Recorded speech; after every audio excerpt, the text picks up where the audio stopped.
Hello বন্ধুরা, আপনাদের সকলকে সম্পাকি কিচেনে স্বাগত। আজকের রেসিপি তালের বড়া। বাড়িতে বানালে কিভাবে তালের বড়া নরম তুলতুলে হয় সেই রেসিপি নিয়ে আমি আপনাদের কাছে হাজির হয়েছি। আর রেসিপিটা যদি ভালো লেগে থাকে লাইক শেয়ার কমেন্ট করবেন। আর নতুন বন্ধুরা ভিডিওটা দেখে থাকলে চ্যানেলটি অবশ্যই সাবস্ক্রাইব করে আমার পাশে থাকবেন। তালের বড়া বানানোর জন্য সবার প্রথম একটা তাল নিয়ে নিয়েছি। তালের বোটাটা একটু জোরে টানলেই কিন্তু বোটাটা উঠে যাবে। তারপর তালের খোসাটা ছাড়িয়ে নিতে হবে। বোটার দিকটা ধরে একটু টানলেই তালটা কিন্তু ছাড়ানো হয়ে যাবে। এখানে আমি পুরো তালটা ছাড়িয়ে নিয়ে তালের পাল্পটা বের করে নেব।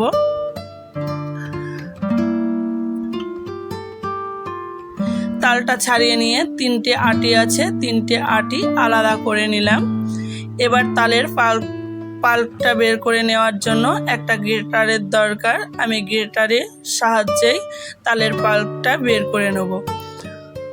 কোনো ঝামেলা ছাড়াই গ্রেটারে তালের পাল্পটা বের করে নিলে ছাকাছাকির ঝামেলা থাকবে না। আর তালের যে ছোকাটা সেটা তালের পাল্পের মধ্যে পড়বে না, এতে করে খাওয়ার সময় মুখে বাঁধবে না। তালের পাল্পটা আমি নিয়ে নিয়েছি। আর নিয়ে নিয়েছি সুজি। আমি এখানে আধ ঘন্টা আগেই সুজিটা ভিজিয়ে রেখেছি। 1 কাপ সুজি নিয়ে সুজির মধ্যে পরিমাণ মতো জল দিয়ে আমি আধ ঘন্টা ভিজিয়ে রাখবো।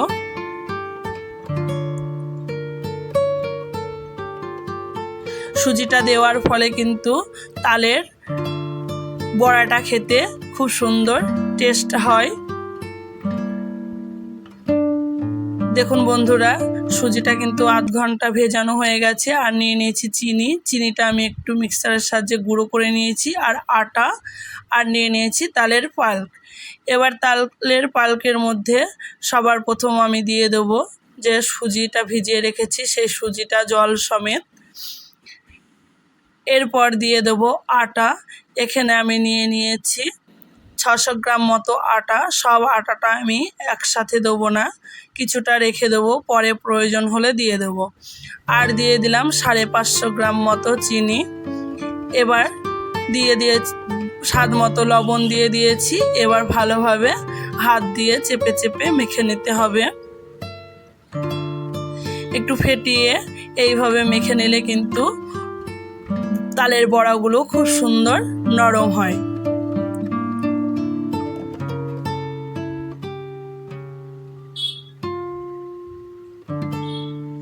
ভালোভাবে চেপে চেপে আটাটাকে ফেটিয়ে মেখে নিতে হবে। সুন্দরভাবে মেখে নিয়েছি। এবার আমি 10 মিনিট কভার করে রেখে দেবো, যেহেতু সুজি দেওয়া আছে। সুজিটা আগে থেকেই ভিজিয়ে নিয়েছিলাম, তাতে অসুবিধা হয়নি। আর আগে থেকে কড়াইয়ে তেল দিয়ে আমি তেলটা গরম করে নিয়েছি। এবার আমি এর মধ্যে তালের বড়াগুলো ডাইরেক্ট ছেড়ে দেব। আর এখানে গ্যাসের ফ্লেমটা একদম লো করে রাখবেন না, আবার একদম হাই রাখবেন না। মিডিয়াম ফ্লেমে তালের বড়াগুলো ভেজে নেব। একদম মিডিয়াম ফ্লেমে রাখলে একটার গায়ে একটা তালের বড়া লেগে যেতে পারে। আবার খুব হাই ফ্লেমে তালের বড়াগুলো ভাজতে গেলে ওপর থেকে কালার চলে আসবে, কিন্তু ভেতরটা কাঁচা থাকার সম্ভাবনা থাকবে। তাই মিডিয়াম ফ্লেমে তালের বড়াগুলো ভেজে নেবেন।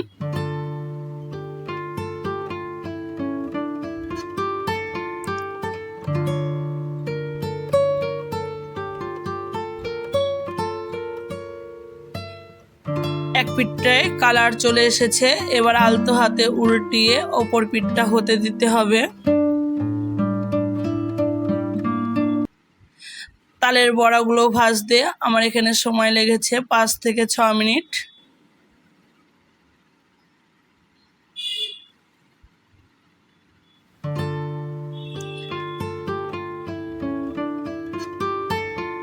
সমস্ত তালের বড়াগুলো আমি উল্টিয়ে দিয়েছি।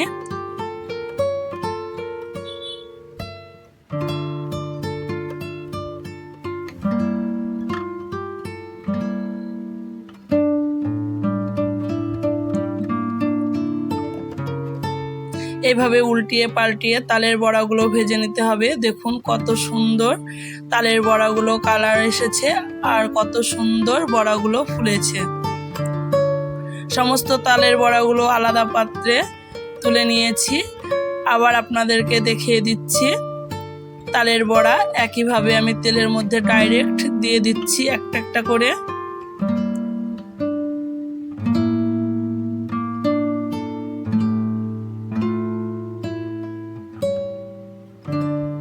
আপনারা বাড়িতে অবশ্যই একবার হলেও ট্রাই করবেন। এই তালের বড়া রেসিপিটা বাড়িতে বানিয়ে নেবেন, ছোট বড় সকলে খেয়ে আপনার প্রশংসায় পঞ্চমুখ হয়ে পড়বেন।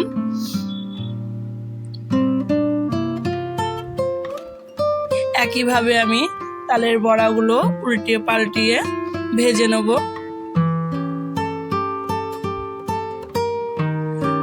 আমার এই রেসিপিটা যদি আপনাদের ভালো লেগে থাকে লাইক শেয়ার কমেন্ট অবশ্যই করবেন। আর নতুন বন্ধুরা যদি ভিডিওটা দেখে থাকেন আমার চ্যানেলটি সাবস্ক্রাইব করে অবশ্যই আমার পাশে থাকবেন। আপনাদের সঙ্গে দেখা হবে নতুন কোনো একটা রেসিপি নিয়ে। ততক্ষণ পর্যন্ত ভালো থাকবেন, সুস্থ থাকবেন। আপনাদের সকলকে ধন্যবাদ।